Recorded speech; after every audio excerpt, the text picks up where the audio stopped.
14 করি। হালেলুয়া।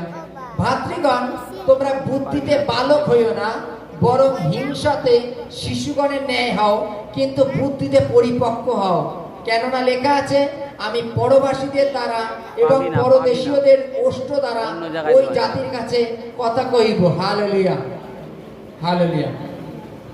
বাইবেলে লেখা আছে, হে বৎসেরা, সকলকে বলছে, ভাতৃগণ সকলকে বলছে, তোমরা বুদ্ধিতে বালক হইও না, বরং হিংসার্থে শিশুর ন্যায় হও। হালেলুয়া। বালক আর শিশু কি আলাদা?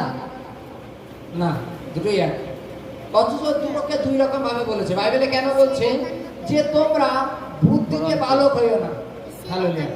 বাচ্চাদের বুদ্ধি কেমন? হালেলুয়া।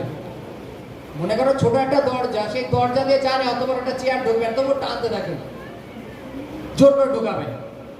হয়তো জানলার ফাঁকা দিয়ে কিছু ধরলো, এবার টেনে ঢুকাতেই থাকবে, যতক্ষণ না ছাড়াবা ও কানতে থাকবে, কেন আসছে না। বলছে তোমরা বুদ্ধিতে ওইরূপ বালক হবে না, যেটা আসবে না সেটাকে জোর করে আনার চেষ্টা করো না। হালেলুয়া।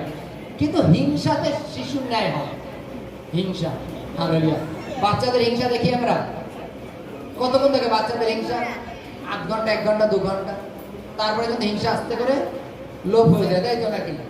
বলছে তোমাদের মধ্যে হিংসা ওই শিশুদের মতো হোক, কিন্তু বুদ্ধিতে বালক হবে না। হালেলুয়া। যদি আমাদের বুদ্ধিতে আমরা বালক হই, তাহলে কি হবে? আমরা কোনো যে কাজটা সম্ভব না সেটাকে নিয়ে আমরা সারাদিন কাটিয়ে দেবো। এটা হবে হবে, কেন হবে না? ততক্ষণ পায় না। যেমন ছোট্ট একটা বাচ্চা হয়তো সে বায়না করে, আমি এখন সাইকেল চালাবো, এখন আমাকে সাইকেল দাও। তুমি জানো যে সাইকেলের সিটে বসে তার পা পেট্রোল মেজাতে যাবে না, তবু তার পায় না, সারাদিন ধরে চলছে। তার বুদ্ধি যে আমিও চালিয়ে যাও। হালেলুয়া। বাইবেলে বলছে তুমি বুদ্ধিতে বালক হয়ে না, কিন্তু হিংসাতে শিশুগণের ন্যায় হও। হালেলুয়া। আজকে আমাদের হিংসাতে শিশুগণের ন্যায় হতে বলেছে। কেন? কারণ আমরা বড় যারা আছি, বড়দের হিংসা কি হয়? পুষে রাখি আমরা। হালেলুয়া। কিন্তু বাইবেলে বলছে হিংসাতে শিশুগণের ন্যায় হও। 8 ঘন্টা, 1 ঘন্টা, 2 ঘন্টা, তারপরে শিশুদের রাগ, হিংসা কমে যায়, আবার ফ্রেন্ডস, আবার বন্ধু হয়ে যায়, তাই তো? বাইবেলে কি বলছে? পরের লাইনে কি লেখা আছে? কিন্তু বুদ্ধিতে পরিপক্ক হও। হালেলুয়া। এটা সবথেকে গুরুত্বপূর্ণ বিষয়, যে বুদ্ধিতে পরিপক্ক হও। হালেলুয়া।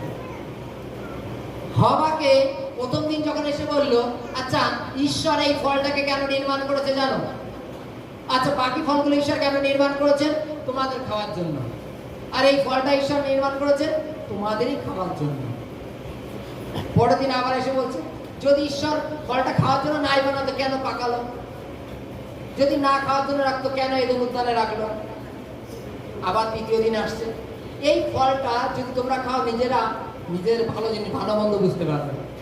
পরের দিন যখন আবার আসলো প্রতারণা করবার জন্য, যখন বারবার প্রতারণা করছে, হাওয়া মনে করছে না এবার সত্যি ফলটা আমি ছিঁড়ে খাবো।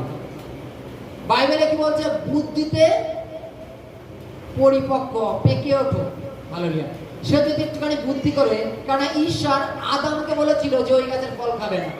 সে যদি বুদ্ধি করে বলতো যে না আমি একটু স্বামীর কাছে শুনে আসি, তারপর আমি ফলটাকে গ্রহণ করবো, বা আমি একটু ঈশ্বরের কাছে শুনে দেখি।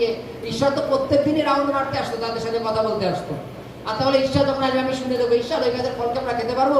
আপনি তো মানা করেছিলেন, এখন তো ফলটা পেকে গেছে, যদি আপনি অনুমতি দেন তাহলে খাবো। এই বুদ্ধি তাদের মধ্যে ছিল না। হালেলুয়া। বাইবেলে লেখা আছে বুদ্ধিতে পরিপক্ক হও। বুদ্ধিতে পরিপক্ক না হওয়া পরিবার ভেঙে যায়। ভাঙে তো নাকি? তোমার স্বামীকে দেখলাম একজনকে নিয়ে সিনেমা হলের দিকে যাচ্ছে, তোমার স্বামীকে দেখলাম একজনকে নিয়ে কাপড় কিনে দিচ্ছে। হালেলুয়া। আদৌ কে, কেন, এই জানার প্রয়োজন নেই। 2-3 দিন শুনলাম, চলো তোমার সাথে আমার ডিভোর্স, যাও। এটাই তো নাকি? বাইবেলে বলছে বুদ্ধিতে পরিপক্ক হও, পেকে ওঠো। ঝম করে কেউ কিছু বলে সেটাকে বিশ্বাস করো না, কিন্তু ওটাকে সার্চিং করো, যাচাই করো। হালেলুয়া। ওটাকে সার্চিং করা, যাচাই করো, পেকে ওঠো বুদ্ধিতে, যেটা কি করে হয়। হালেলুয়া। যখন আমরা আমাদের মনে করো আমরা পুরাতন কালচারটাকে ফেলে এসেছি, পুরাতন জীবনযাপনটা ফেলে এসেছি, এখন ওই জীবনযাপনটা যদি এখন আমাদের মনে পড়ে, একটুখানি হাসি মনে হয় না? যে তাই তো, খুব খারাপভাবে আমরা জীবনযাপন কাটাতাম, কিন্তু প্রভুতে এখন আমরা ভালো আছি। বুদ্ধিতে পেকে ওঠো। হালেলুয়া, বুদ্ধিতে পেকে ওঠো। বাইবেলে কি বলছে যে হিংসাতে শিশুর ন্যায় হও। বুদ্ধিতে বালক হও না, কিন্তু বুদ্ধিতে কি হও? পেকে ওঠো, পরিপক্ক হও, যেন ভালো মন্দ জিনিসটা তোমরা বুঝতে পারো। Hallelujah, hallelujah.